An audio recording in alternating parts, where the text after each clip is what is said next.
Quando a gente faz uma retrospectiva do passado, lembramos dos reinos e dos impérios. Ninguém chegava diante de um rei ou de um imperador sem se curvar, sem se ajoelhar diante desse rei ou desse imperador. Estamos falando de seres humanos, de homens. Agora nós adoramos o Criador do Universo. É atitude de reverência, é atitude de adoração. Os soldados principais do passado, muitas das vezes, eles se inclinavam em atitude de reverência diante do rei. Nós também podemos ajoelhar, devemos ajoelhar. Infelizmente, já tem muitas igrejas que já estão fazendo. E quando a gente precisa de ficar de joelhos, às vezes nós não conseguimos muito tempo, porque a gente não tem mais esse costume. Enfim, domingo passado, nós falamos sobre o milênio. Hoje nós vamos falar sobre o céu. No próximo domingo, sobre o batismo. E no dia 30, o último domingo, nós vamos falar sobre sinais e a volta de Jesus. E hoje nós vamos relembrar um pouco do céu. E para que isso aconteça, para que nós almejamos as noções celestiais, precisamos do batismo. E esse batismo, para quem já é batizado, como eu, como você que se encontra aqui nessa noite, precisamos reafirmá-lo todos os dias, para que um dia nós possamos enxergar, que nós consigamos observar os sinais da volta de Jesus e a volta de Jesus. Por que eu digo isso? Porque quando Jesus veio, quando ele nasceu em uma manjedoura, ninguém do povo hebreu, ninguém do povo judeu estava esperando, a não ser os 3 reis magos, que eles entenderam o que eles estudaram. Eles entenderam que algo diferente estava acontecendo e foram até Jesus. Então hoje nós vamos estudar sobre o céu.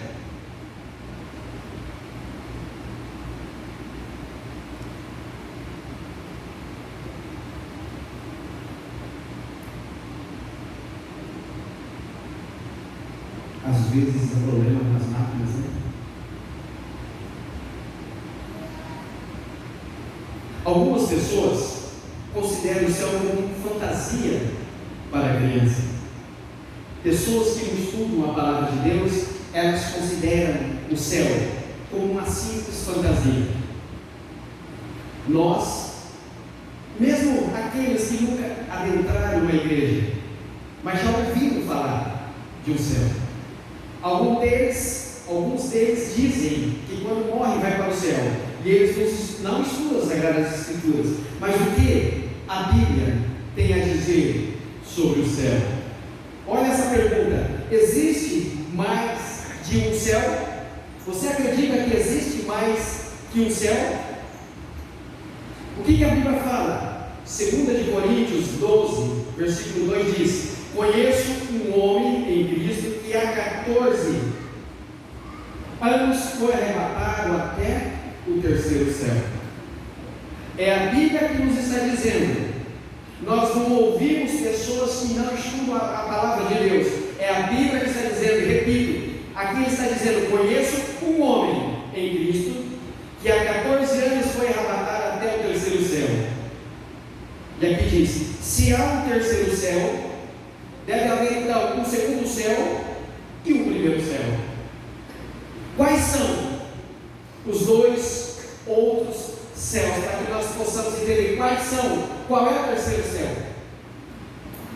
Tem o primeiro, tem o segundo e tem o terceiro. O primeiro céu aqui vem dizendo, é o céu atmosférico.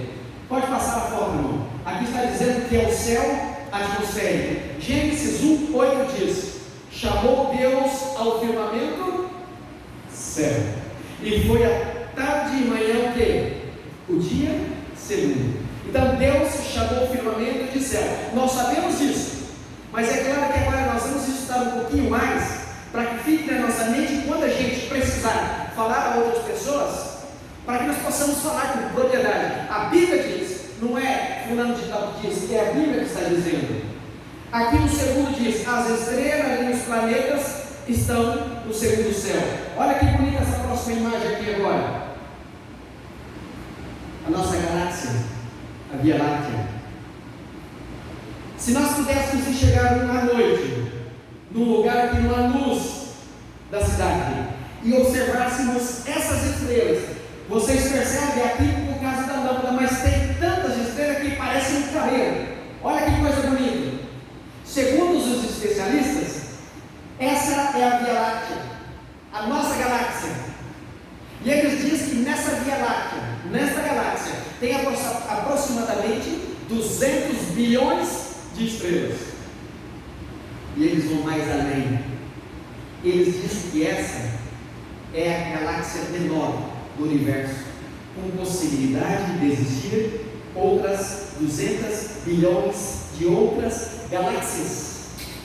Pessoas que às vezes não creem em Deus, pessoas que às vezes não adentraram a igreja, mas Deus dotou estas pessoas de conhecimento para que eles possam estudar, para que eles pudessem estudar os astros, o sol, a lua, as estrelas, enfim, o firmamento. Salmos 8, versículo 3 diz: quando contemplo os teus céus, vocês estão entendendo? Está falando aqui no plural, obra de teus dedos, e a lua e as estrelas, que estabelecestes. Quando contemplo, e é tão bonito às vezes nós olharmos para o céu à noite, o firmamento, e você começa a observar. Às vezes você percebe que uma estrela passa. Não sei se já passou por sua mente, por sua cabeça. De repente um dia você pensar tanto em Deus, você olhar tanto para o céu, e na sua imaginação ou na sua mente você querer que Deus possibilitasse você de ver algo mais. Mas a Bíblia diz que o justo pela fé viverá. Agora vem dizendo: Deus habita no terceiro céu. Olha que bonito. Deus habita no terceiro céu.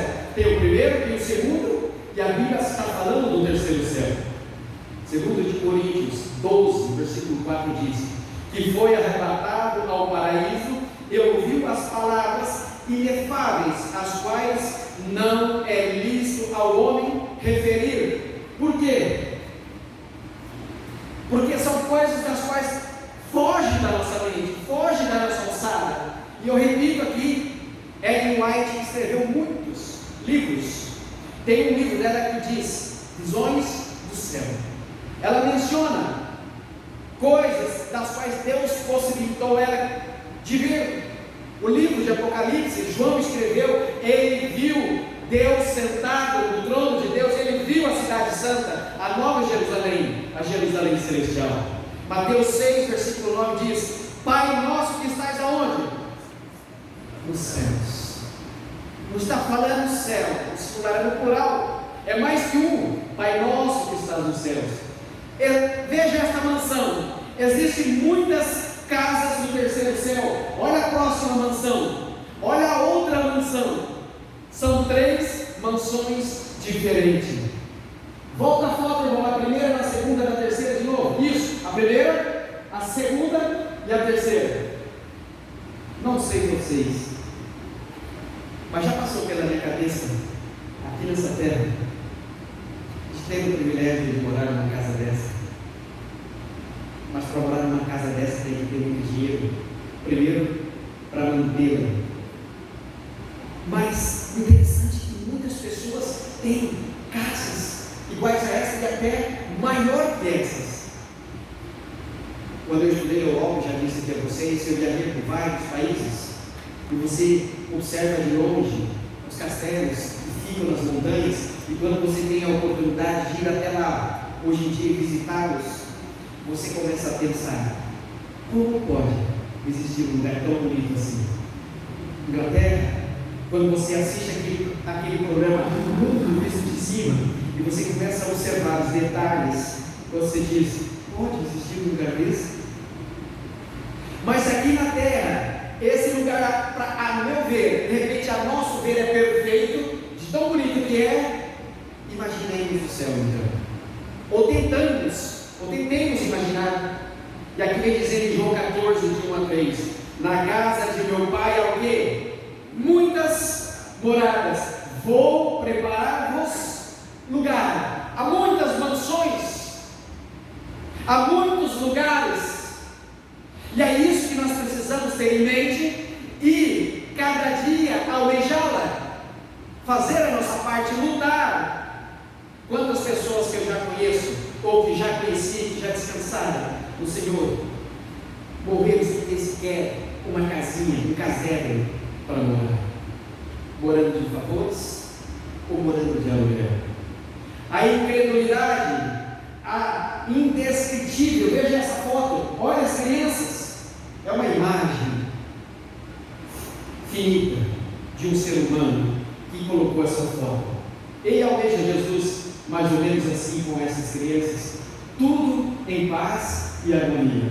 Aqui está o Criador do Universo, e é com Ele que, se nós nos prepararmos aqui, vamos morar. É com Ele que após o milênio, aqui nessa terra, que Ellen White menciona, daqui Deus governará todo o universo, porque esse planeta é a única estrela perdida, é a única ovelha perdida.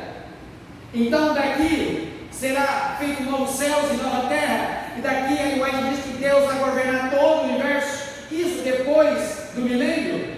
1 Coríntios 2, 9 diz, mas como está escrito, olha só, as coisas que olhos não viram, nem ouvidos ouviram, nem penetraram ao coração do ser humano, ao coração do homem, são as que Deus preparou para aqueles que o quê? Que o amam, para aqueles que cumprem a vontade de Deus, para aqueles que guardam os mandamentos de Deus, para aqueles que ajudam os líderes locais a propagar o Evangelho. Relembro os irmãos, que para lá no céu nós estarmos, se aqui na terra nós não ganharmos sequer uma estrelinha para que nós possamos ter em nossa coroa lá no céu, nós não entraremos lá. Não basta só estar na igreja uma vida toda, fazer novos discípulos. Não foi que Jesus disse? Ide, fazei novos discípulos, e isso nós temos que ter em mente. 1 Coríntios 13, versículo 12 diz, porque agora vemos como por espelho, em enigmas, mas então veremos face a face. Porque agora vemos como por espelho, em enigmas, imaginação, mas em breve, na volta de Jesus, veremos face a face. Olha essa imagem aqui. Nos tempos de Paulo, os espelhos eram feitos de metal polido. Igual eu estou passando aqui, eu consigo ver superficialmente. Às vezes você vai tomar banho na sua casa, você liga o chuveiro naquele mais quente, você demora, aí você vai até o espelho de repente para fazer a barba ou pentear o cabelo, você consegue se ver, o espelho fica tão embaçado que você não consegue ver. Era assim que era feito antigamente, era um tipo de um metal polido, só se conseguia ver uma imagem anuviada, superficialmente. Isso se aplica às mais santa e melhor capacidade humana de imaginar a vida eterna. Olha que comparação. Então, na época de Paulo, era mais ou menos assim, algo que reduzia, que polia muito, então conseguia ver um vislumbre embaçado. E é assim que nós temos hoje a imagem de Deus na nossa mente. É assim que nós temos. O governo de Deus será transferido para a nova terra. Repito, o governo de Deus será transferido para a nova terra. Deus habitará com os salvos. E será o quê? O seu Deus. Será o meu Deus. Será o nosso Deus. Apocalipse 21, de 1 a 3 diz: e vi um novo céu e uma nova terra. Olha só o que João escreveu, porque já se foram o primeiro céu e a primeira terra, e o mar já não existe. Talvez aqui, quando Paulo mencionou o mar já não existe, nós conhecemos a história, quando João mencionou, talvez ele disse assim: o mar já não existe. Talvez porque o mar era sinônimo de separação, aonde estava na ilha de Patmos, ali cercada pelo mar Egeu, não tinha como sair. Na época não havia helicópteros, e para escapar ali, só se fosse de barco. Havia soldados. Ou então, se eles quisessem tentar ir a nado, mas jamais alguém conseguiria. Talvez ele disse aqui: o mar já não existe, talvez o mar já não existirá mais. E via a cidade santa, ele segue dizendo, a nova Jerusalém que descia do céu da parte de quem? Da parte de Deus, adereçada como uma noiva ataviada para o seu noivo. E aqui o versículo 3 diz: eu ouvi uma grande voz vindo do trono que dizia: eis que o tabernáculo de Deus está com os homens, pois com eles habitará, e eles serão o seu povo, e Deus mesmo fará o quê? Estará com eles. É na cidade santa, é depois do milênio, é na Nova Jerusalém. Nós estaremos com Deus e Deus estará conosco, como aquela imagem que nós vimos, Jesus com as crianças e nós ao lado de Jesus. É algo que nós devemos almejar todos os dias. O lar dos salvos é chamado de pátria. Esse homem está dando graças a Deus, olhando para o céu. Já em Hebreus 11, versículo 10 e versículo 16 diz: porque esperava a cidade que tem os fundamentos, da qual o arquiteto e edificador é quem? É Deus, é Jesus Cristo. Mas agora deseja uma pátria melhor, isto é, a celestial. E o versículo 16: Deus não se avergonha, sem vergonha deles, de ser chamado seu Deus, porque já lhes preparou o quê? Uma cidade. Olha que imagem bonita de novo. O lar dos salvos é chamado de quê? De pátria. Repito, mais um slide, irmão. Porque aguardavam a cidade que tem fundamentos, da qual Deus é o quê? Estamos repetindo, é o arquiteto e edificador. Mas agora expira uma pátria superior, isto é, uma pátria celestial. O próximo slide diz: Deus não se envergonha deles de ser chamado de seu Deus, porquanto lhes preparou uma cidade. Todas as promessas de Deus são condicionais. Olha o que está dizendo o próximo slide: a obediência a Deus conduz à vida eterna, e a desobediência conduz o quê? A obediência nos levará a Deus, a desobediência nos levará a quê? A morte, uma morte eterna. Será a morte eterna.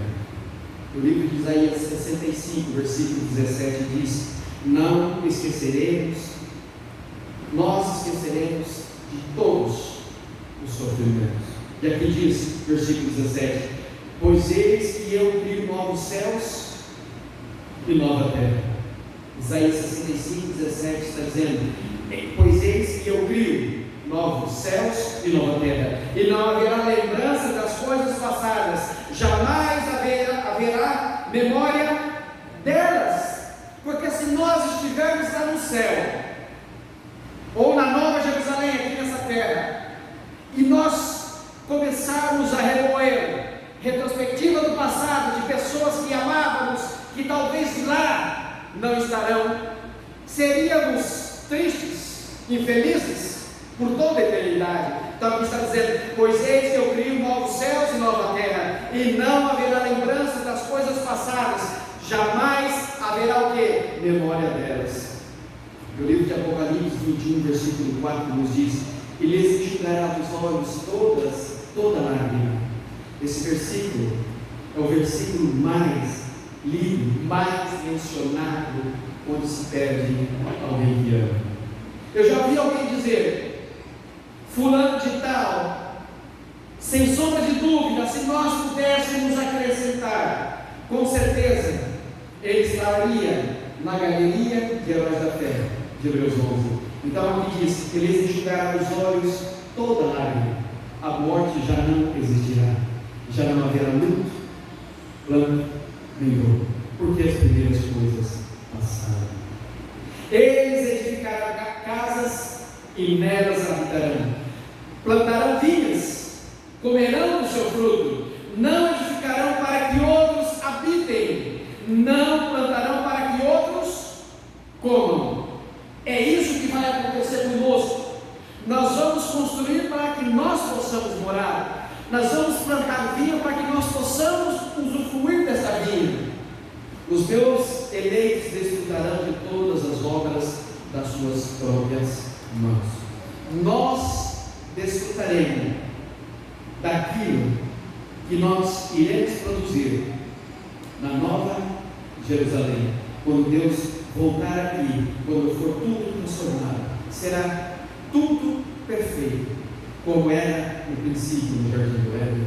Não trabalharão de balde, não trabalharão em vão, à toa, de graça, nem terão filhos para a calamidade, porque são a posteridade da bendita do Senhor. E será que antes que clame, eu responderei, estando eles ainda falando, eu vos ouvirei. Conhecemos quando o profeta Daniel estava orando, ele estava clamando para que ele pudesse entender uma profecia que Deus havia dado a ele. E antes que ele terminasse a oração, um anjo veio e trouxe a ele a resposta. Vocês veem o que eu disse?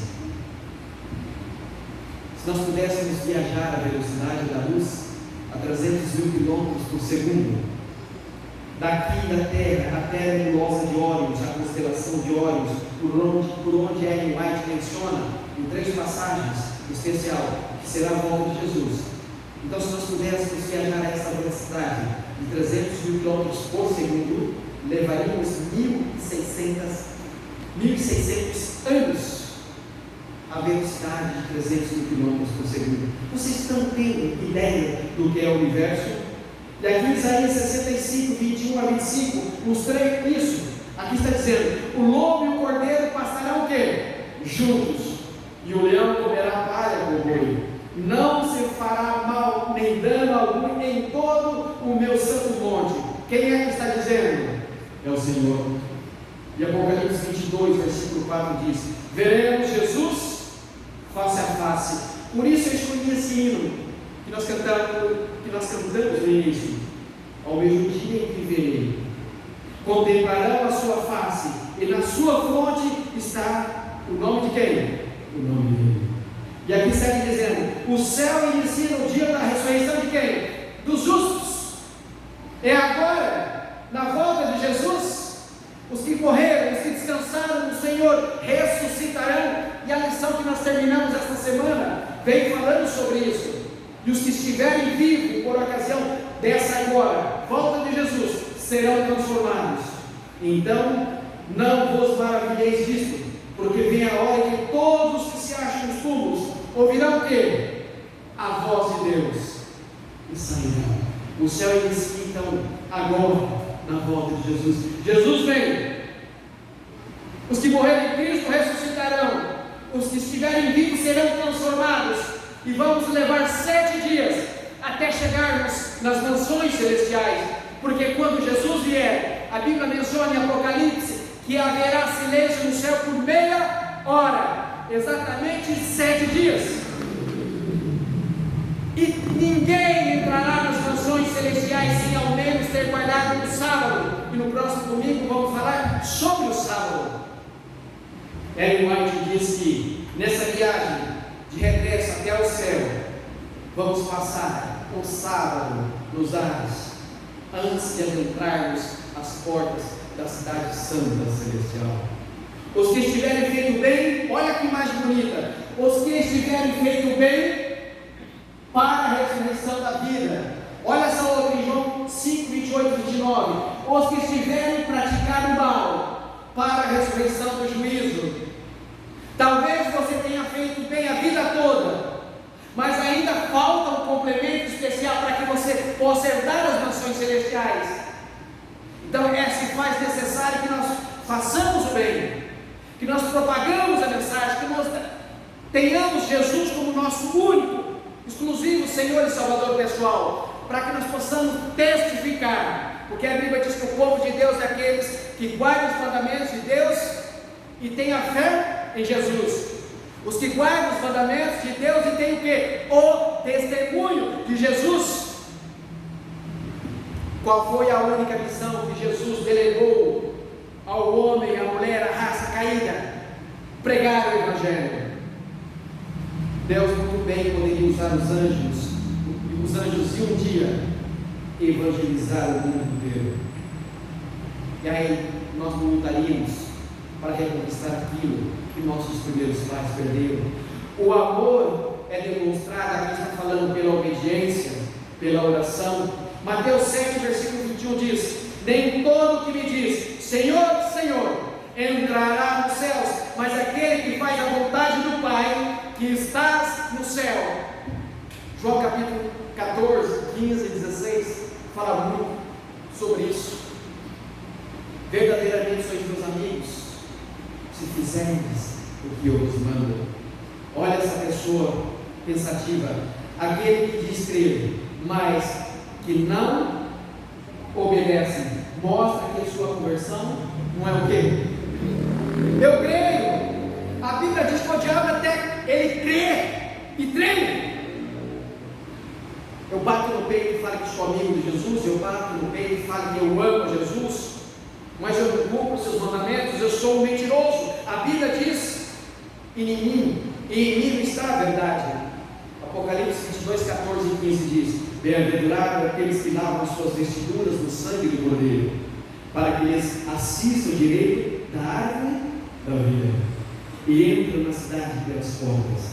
Fora ficaram quem? Os cães, os feiticeiros, os impuros, os assassinos, os idólatras e todo aquele que ama e pratica a mentira. Haverá choro e ranger de dente, mas aqueles que lavam as suas vestiduras, aqui está dizendo, recebem a Jesus por meio de quem?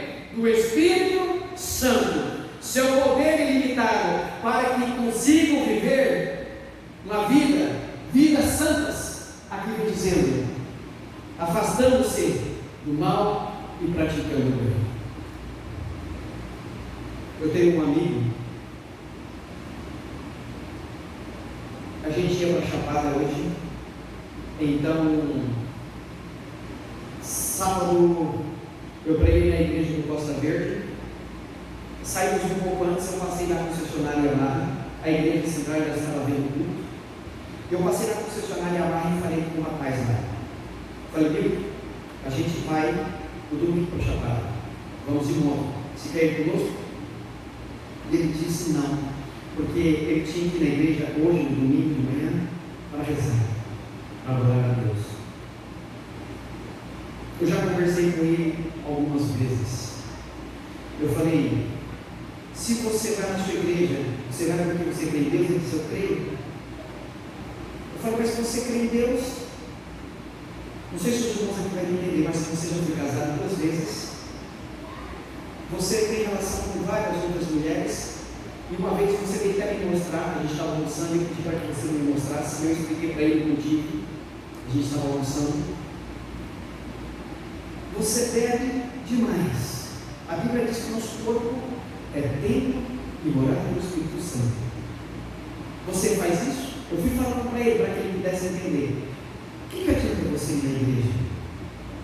Para ir na igreja, para que nós aceitamos a Jesus, para que haja uma nova conversão, se faz necessário que o velho homem, a velha mulher, morra, que nasça um novo homem, que nasça uma nova mulher, e que nós possamos abominar o pecado. É claro que após batizarmos, nós não estamos imunes do pecado, é claro que não. Aí o inimigo nos ataca, mas aí vem a comunhão com Deus diariamente, sozinho, com a minha esposa, ou com meus filhos e família, e isso é todos os dias, buscar primeiro o reino de Deus. Eu fui explicando isso a ele, mas não adianta muito. E outro conselho que eu dei a ele também, ele gasta muito com bebidas e cigarro, média de R$1.000 por mês. Falei, se você economizasse esse dinheiro, você poderia investir nisso, investir naquilo. E aí eu falo para ele que eu perdi muitos anos da minha vida toda. agora, depois de mais velho, eu estou tentando recuperar, ou tentando ganhar alguma coisa para que a hora que eu fique um pouco mais velho, eu possa desfrutar. Ou então eu tenho que viver uma vida inteira com salário mínimo. Infelizmente, a grande maioria das pessoas que se aposentam com salário mínimo, depois de uma certa idade, gastam dinheiro quase tudo com medicamento. O que sobra para uma pessoa viver? Eu disse, compra um terreno, depois construa uma casinha, para que você não tenha que depender de aluguel uma vida inteira. Você ganha. Tem pessoas que não têm condições de fazer isso, mas no caso dele, ele tem condições, ele pode fazer. Deus só nos pede que Ele nos capacita a fazer. O próximo está dizendo, Deus só nos pede aquilo que Ele nos capacita a fazer. Em Filipenses 2, versículo 13 diz, porque Deus é o que opera em nós, tanto o querer, como o efetuar, segundo o que? A sua boa vontade. João 6, versículo 39 diz, e a vontade do que me enviou a esta, que eu não perca nenhum de todos aqueles que me deu, mas que eu o ressuscite no último dia. Repito, a vontade do que me enviou é esta, que eu não perca nenhum de todos aqueles que Ele me deu, mas que eu o ressuscite no último dia. Essa foto nos mostra um detalhe de como é estar em comunhão com Deus. Cooperemos com o Espírito Santo ou resistiremos a seu poder e conselhos? É uma pergunta.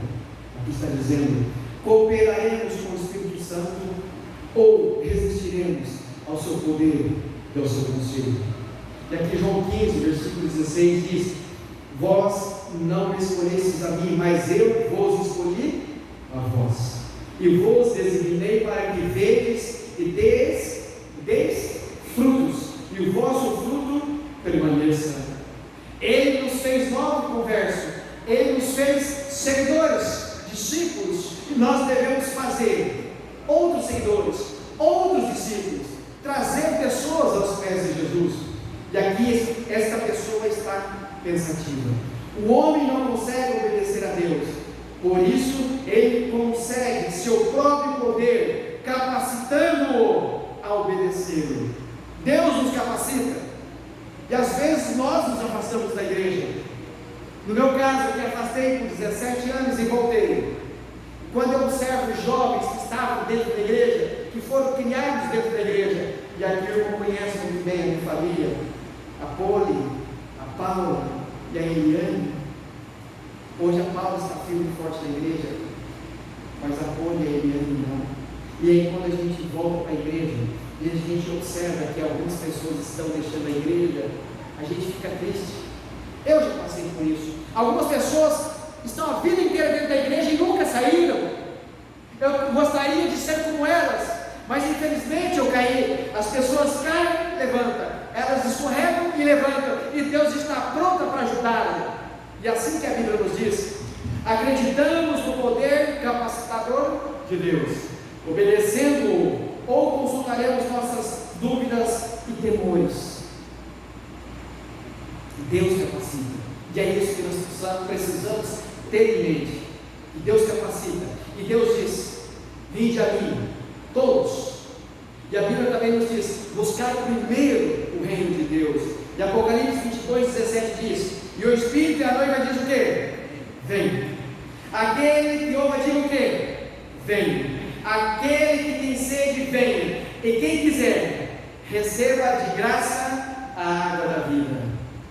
E aqui Jesus está no meio das pessoas. Ninguém precisa ser destruído.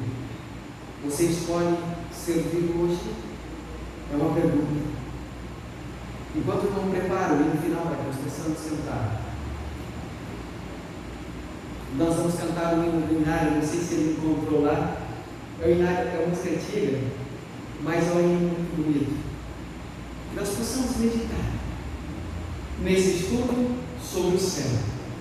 Que nós possamos capacitar-nos a nós mesmos, buscar a Jesus, pedir a Jesus que nos ajude, permitir que o Espírito de Deus guie nossas vidas, nossos passos, pedir a Deus que encontre, que nos ajude a encontrar pessoas que estejam dispostas a estudar a palavra de Deus. para que nós possamos ser estrelas. Ellen White menciona que lá no céu haverá pessoas com coroas, das quais estarão cravejadas de estrelas. Estrelas demais em suas coroas, de tantas pessoas que eles fizeram discípulos e seguidores nessa terra. Quantas estrelas você terá na sua coroa? Você terá uma estrela na sua coroa? Ellen White nos fala sobre o céu. Nós estudamos um pouco sobre o céu. Ellen White diz, na primeira visão dela, aos 17 anos de idade, quando Deus transportou ela do céu para a terra, na terceira parte da primeira visão, ela menciona que havia uma mesa quilométrica, frutos de todas as espécies e iguarias. Ela sentiu um desejo de comer um daqueles frutos, mas Deus disse a ela: ainda não. Talvez Deus tenha dito: ainda não, minha filha. Se faz necessário que você escreva tudo que eu lhe mostrei, para que as pessoas possam ler, para que as pessoas possam sentir desejos em seus corações de um dia estar no céu e na nova terra. Para isso eu preciso de algumas pessoas. Para isso eu preciso de você, Ellen White. Para isso eu preciso de você, meu servo João, o discípulo amado, que ficou 14 meses ilhado na ilha de Patmos, em meio a bandidos. Como pode o discípulo amado, irmão, um dos apóstolos, o único que morreu de morte natural, estar em meio a bandidos? Às vezes nós fazemos estas perguntas, às vezes nós temos estes questionamentos, mas quando nós lemos o livro de João, quando nós lemos 1º, 2º e 3º de João, quando nós lemos Apocalipse, aí nós entendemos que esse período, esses aproximadamente 14 meses que ele esteve lá na ilha de Patmos, ele esteve meio bandido, mas ninguém tocava em João. E Deus confortou o coração de João. Deus permitiu que ele visse a cidade santa. Deus permitiu que ele visse a nova Jerusalém. E hoje nós temos estes livros maravilhosos para que nós possamos ler, para que nós possamos ouvir mais e mais, para que nós possamos fazer reverberar tudo isso que nós estamos estudando, para que nós possamos amar a vontade de estar nas mansões celestiais. E é com esse pensamento nós vamos nos colocar em pé agora e vamos cantar esse hino final. Vamos nos colocar em pé.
que nós pudéssemos ter em nossas mãos, em nossos celulares, em nossos tablets, a Tua Palavra. Nós sabemos que nossos irmãos do passado, lá no Velho Testamento, muitos deles morreram, porque eles reverberaram versículos da Palavra de Deus. Eles comunicavam a outras pessoas, eles falavam sobre a Sua Palavra, e por isso esses nossos irmãos foram assassinados. A história menciona que foi exterminado milhões ao longo desses 6.000 anos. Hoje nós temos esta palavra do Senhor, a Bíblia em nossas mãos. E hoje nós estudamos um tema, das quais todos que moram aqui nessa terra, das quais todos que estão neste planeta, que almejam um dia ver o Senhor face a face, eles anseiam adentrar as portas das mansões celestiais e lá conhecer, estar face a face com o Senhor, com tantas pessoas, heróis que a Bíblia menciona, tantos homens e mulheres e crianças que foram assassinadas, perderam suas vidas somente porque adoravam o Senhor. Muito obrigado, Senhor, por este privilégio. Que o Espírito Santo de Deus capacita-nos, inspire-nos para que nós possamos continuar lendo, continuar nos preparando, porque nós estamos percebendo o que está acontecendo no mundo hoje. Nós entendemos que a volta do Senhor está muito próxima. Por isso, Pai, ajude-nos, dê força a cada um de nós todos os dias, ajude-nos a encontrarmos a Tua face. Amém. Por isso, Senhor, neste momento, humildemente, clamo uma bênção especial a cada um dos irmãos que se faz presente nessa noite. Peço uma bênção especial aos líderes desta igreja. Peço uma bênção especial à família pastoral. E que Teus santos e poderosos anjos estejam conosco agora, para retornarmos aos nossos lares, em nome de Jesus. Amém.